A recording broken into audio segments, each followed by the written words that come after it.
Yo, welcome back to Dolphins United, the platform for Dolphins. You heard me, we back in the house. Boy, I got a video for y'all today. Oh my God, do I have a video for y'all today. Now, it's been a minute since I've been on, but I got some stuff to get off my chest, and we're going to get right into it. I don't want to hold y'all up no longer than I need to. Got a little bit of a YouTube beef going on, right? Now, these is grown men. My 2 cents don't really mean much. I ain't in the middle of it, all right? I try my best to mind my own business, but I also stand on business, all right? And my peoples is my peoples as well, right? And when I see something going on that I don't like, I'm guaranteed I'm going to say something. I'm going to say something. Now, I ain't got all the facts, all right? I don't.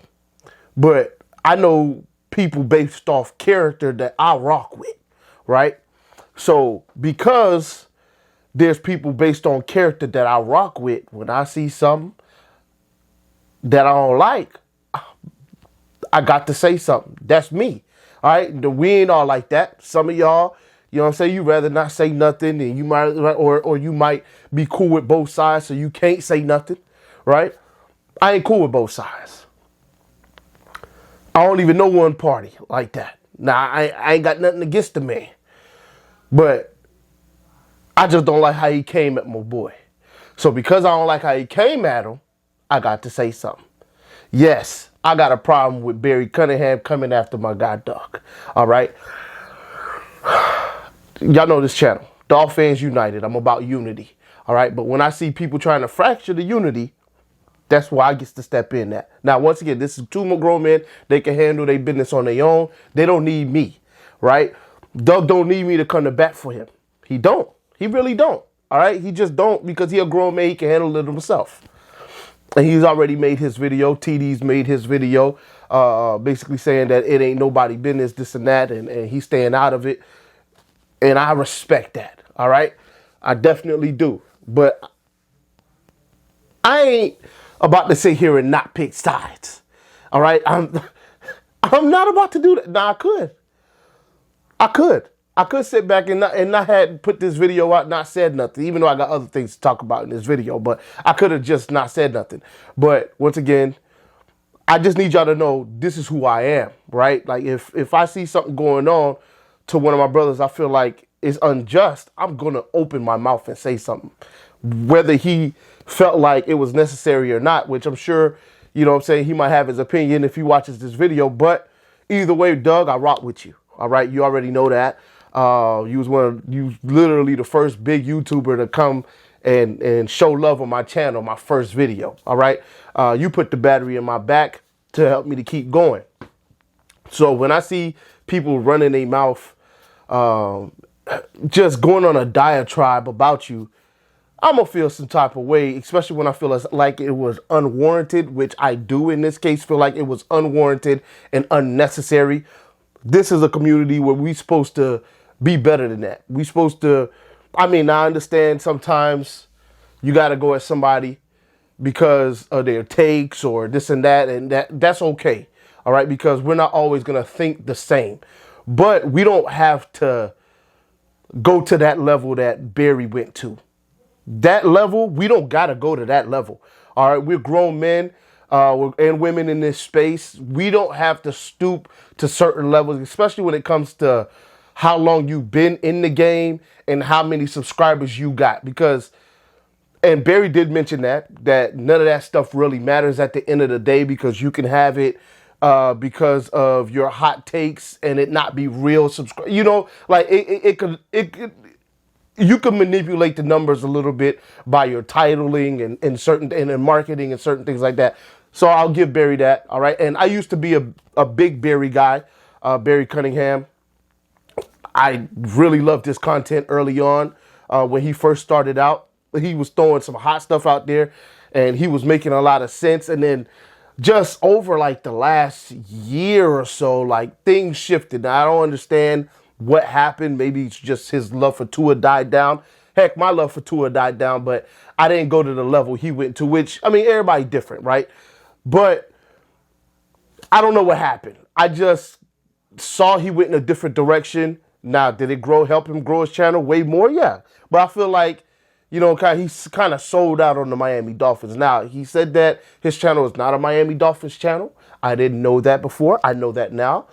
But at the end of the day, you make Miami Dolphins content and you are not a Miami Dolphins channel, but you're trying to go for the #1 throne as the Miami Dolphins YouTuber, right? Because you're saying that once you pass Doug, you'll be the top Dolphins YouTuber, and you're not even a Dolphins YouTuber. It's just you could have went about that a different way. Now you're a grown man, right? You could have went about that a different way. All right, I'm way younger than you. I could be your son probably, but you could have went about that a different way. I don't think you had to come at Doug like that. All right. Doug is one of the most stand-up guys we got in this space. He's one of the most even guys we got in this space.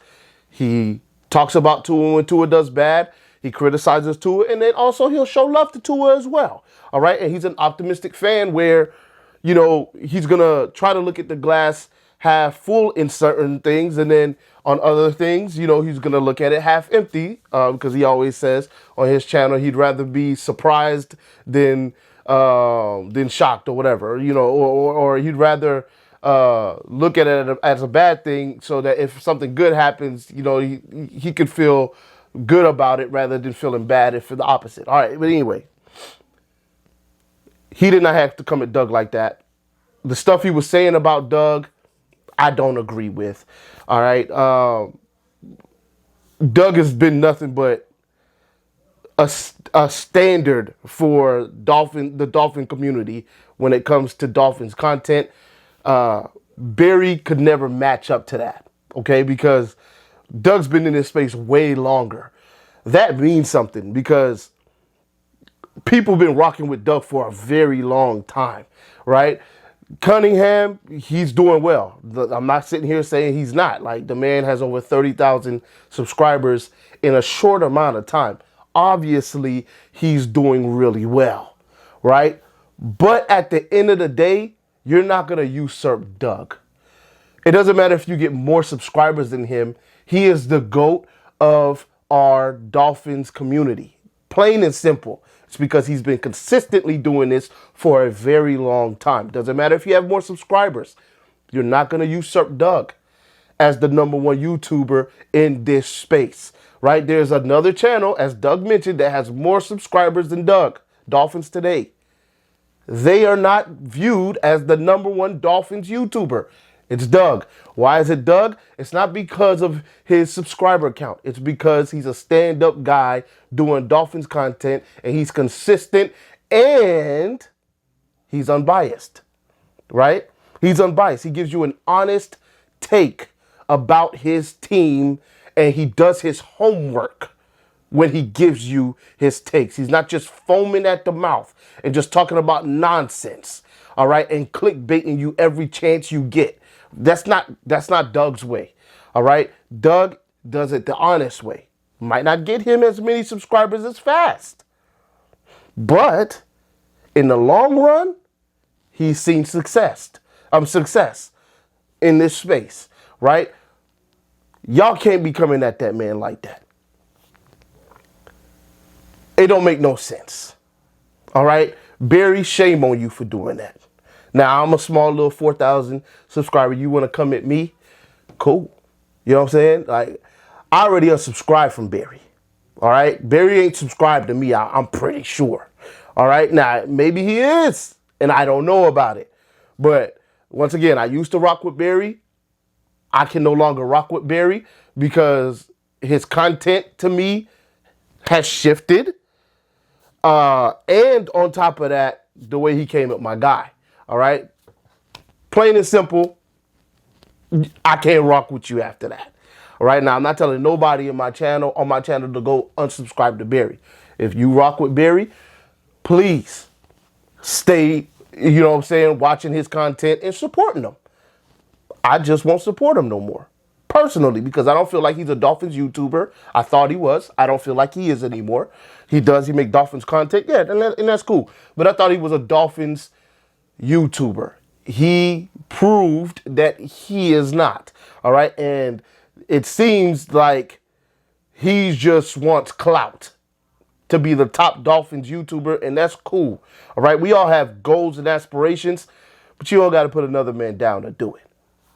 That's all I got to say about that. I hope that made sense to y'all as I went on that soliloquy, just trying to put out my 2 cents on the situation. There is going to be beef at times in the community, and that's okay because of varying opinions, but you don't need to put another man down, all right, for no reason. And I feel like this was unwarranted, okay? I truly do. And I understand why Doug didn't want to deal with him anymore, and it made sense to me. All right, now, whatever Barry was on is what Barry was on. Good for him. I'm up out of there. I can't deal with it. All right, now, let's go ahead and talk about the other news that I'm so late on, but I have other things going on in my life that I'm trying to get situated and take care of, so that's why we're late. We did hire a new defensive coordinator. His name is Anthony Weaver. Got him for the Baltimore Ravens. Baltimore Ravens also had a vacant spot open because Mike McDonald took the job at the Seahawks, if I'm not mistaken. They could have put Weaver in there, but they chose to go in a different direction. Weaver comes to us now. Now, here's the big question. What kind of defense? Because it's cool, right? We already know Vic Fangio was gone. What direction were they going to go in? Were they going to go after a Vic Fangio disciple, keep the same defense, or were they going to switch it up? All right, well, we know what the answer is. They chose to switch it all the way up. They brought in Anthony Weaver, and they moved out 90% of the defensive coaches. We kept a couple of the guys, but mostly everybody else is gone. Sam Madison, included. All right, he's gone. So they brought in all these other guys. Tells you that they're switching stuff up. This defense is not going to be the same. Now, what kind of defense is it going to be? Is it going to be a Flores style? Is it going to be a Fangio style? We don't fully know, but we know that it's moving from Vic Fangio to something else. Now, when you look at the Ravens, it's a 3-4 base. Now, Weaver said that it's going to be multiple, but we've heard that, honestly, since Flores. Flores, it was supposed to be multiple, and it was basically a 3-4 hybrid with a lot of blitzing. I assume this defense is going to be more similar to Flores than it was to Vic Fangio.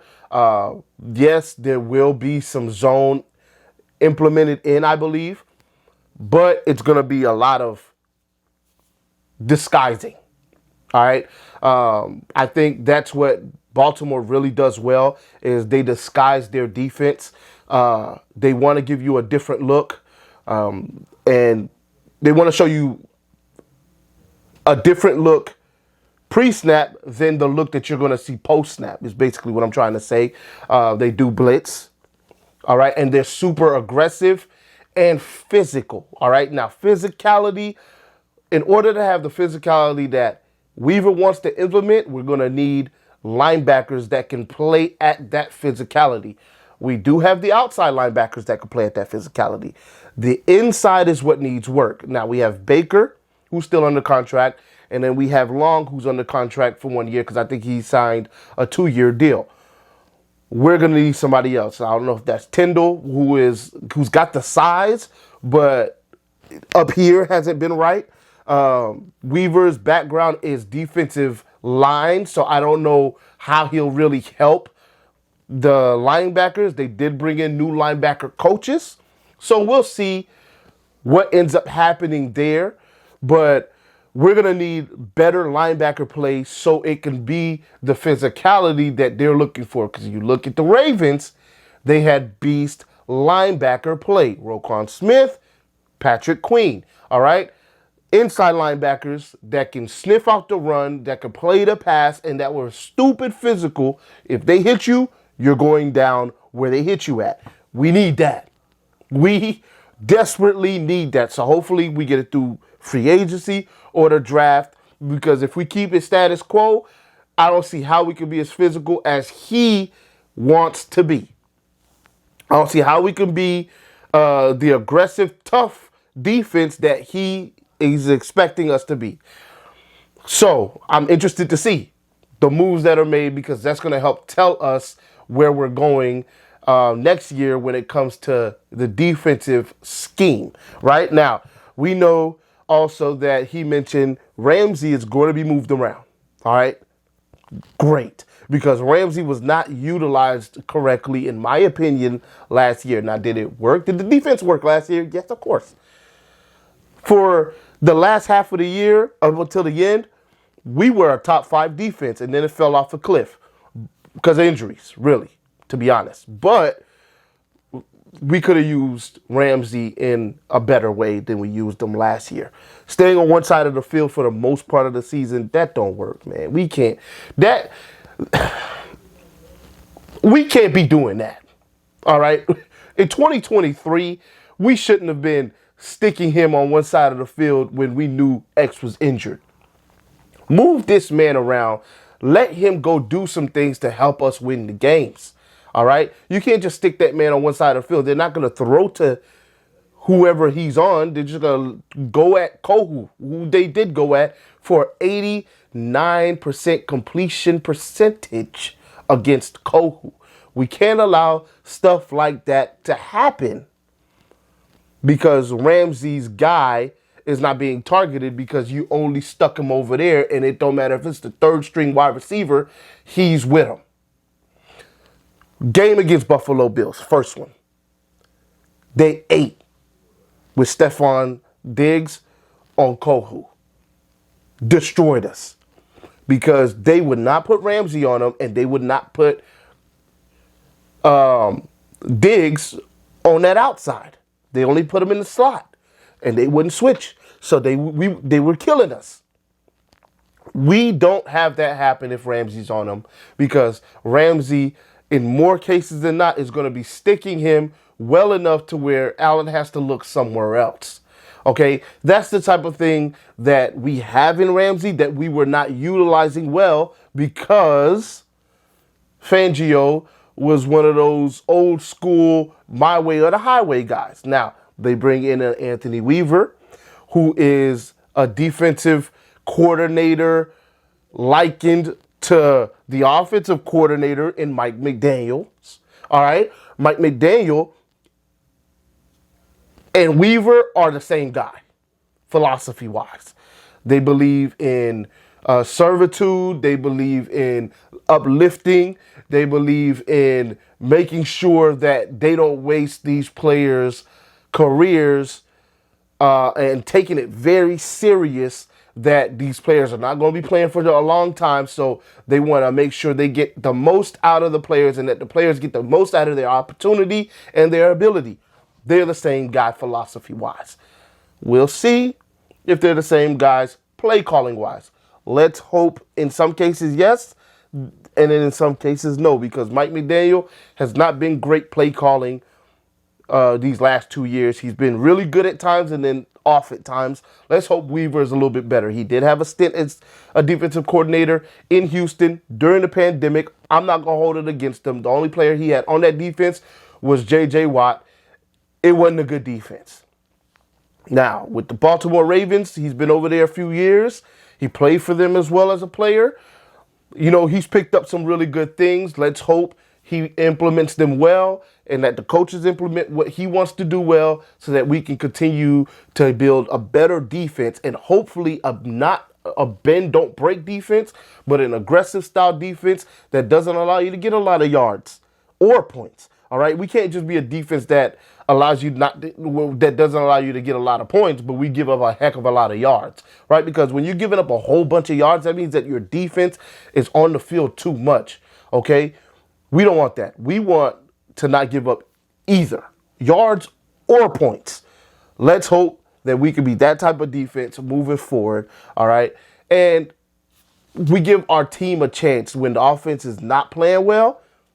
The defense is like, all right, Clint, got it.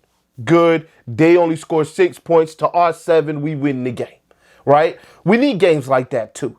Now, it's not a sexy game. It's not a pretty game, but doggone it, you ain't going to have every game where you're scoring 30 points. They get paid too on the other side. Sometimes you just got to win a game 6-3. You got to. Where it's like they only got past the doggone 50-yard line one time and made a 58-yard field goal, and that was all the defense gave up, right? You got to have games like that at times, especially with the type of quarterback we got, all right? Now, that's the last thing I'm going to touch before I get up out of here. I'm hearing a bunch of crazy talk. Fields, Penix, this and that. Don't listen to none of it. I'm going to tell you why. Tua's our quarterback for the foreseeable future. I heard y'all heard me say this before. Do I like that Tua's our quarterback for the foreseeable future? Not necessarily. All right. But why am I going to put my hope in things that I know are not going to happen? Tua ain't going nowhere. They believe in that man. They talking about extending him. Why do you think in the world they would go get a Justin Fields, who I have no interest in, or spend a first-round pick on a Penix who doesn't make sense to get picked up by Miami because they plan on giving Tua a extended contract? Now, if they said that from the press conference, Tua's playing on his 5th year. We're not giving him a contract because we don't know yet what he's bringing. They're not going to understand picking up a Penix or anybody who slips into the end of the first round, early second round. Maybe even a 3rd, 4th rounder that you're just taking a chance on, right? I'd understand that. If you're planning on signing Tua to a long-term deal, you're not trying to get a quarterback in the first round. You're not trying to do that. Let's be honest with ourselves, right? It just doesn't make any sense. You got center. You got linebacker. You got defensive tackle if Christian Wilkins walks. You got a lot of other positions that you can spend that first round pick on rather than a guy that you're not going to use. You're not going to use him. All right? Unless Tua gets injured, you're not going to use Penix. Don't waste the pick on Penix. They have no need to do that if they're giving Tua a long-term deal. Justin Fields, same thing. I'm not spending no second-round pick on a quarterback that can't throw the football. I'm not doing it. All right? Plain and simple. Doesn't make any sense at all. Let's use our heads. All right? None of that makes sense. Penix, Fields, Cousins, no. It don't make sense. Tua's the quarterback. Now, whether we like it or not, he's got one more year, at the least, to be the quarterback for the Miami Dolphins. Now, if he get that deal, he got at least 4 more years. Because the deal's going to be for over 100, probably 150, 140, something like that. 3 years guaranteed after his rookie contract is up. 4 years. All right? And then there's the out. So, when it comes to Tua, put all that other stuff aside. Understand that if they plan on extending him, they don't plan on replacing him. It just makes sense. I'll holler at y'all in the next one. Y'all already know what it is. Fins up till we die. I promise you guys, I'm not going to be gone as long as I was because there's some stuff coming up. Draft, free agency, even before the draft that we got to talk about. And if there's some more drama, maybe I'll stop in and put my piece in on that as well. But I'll holler at y'all. Love y'all. I'm out.